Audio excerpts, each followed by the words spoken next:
Opposition leader Mallikarjun खड़गे ने महलूक किसानों को मुआवजा देने का मरकज से मुतालबा किया है। उन्होंने कहा कि मरकजी हुकूमत किसानों की मौत के आदादोशुमार न होने का बहाना बना रही है। ये किसानों की तौहीन है।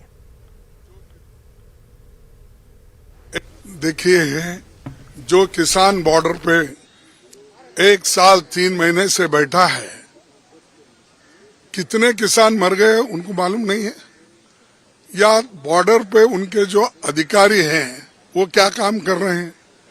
बॉर्डर पे ठहरे हुए जो पुलिस ऑफिसर्स है, क्या उनको ये मालूम नहीं है। जिस जिले का जिलाधिकारी है या डिस्ट्रिक्ट मजिस्ट्रेट है, क्या उनको ये मालूम नहीं है। तो ये चीजें ऐसी कहना, आंकड़े नहीं। 700 लोगों का अगर आपके पास आंकड़ा नहीं मिलता तो कोविड के बारे में आपने लाखों लोग कैसे गिने। हाँ, वहां पर उसीलिए तो हम ये कह रहे हैं कि कोविड में भी कम से कम 50 लाख से भी ज्यादा मरे।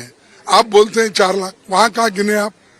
तो ये जो है इंसल्ट है किसानों का। किसान के लोग, किसान के नेता ये खुद कह रहे हैं 700 से अधिक लोग मर चुके हैं, उनके लिए कॉम्पेंसेशन वो डिमांड कर रहे हैं। वो नोटिस दिए हैं, लिखित रूप से दिए हैं।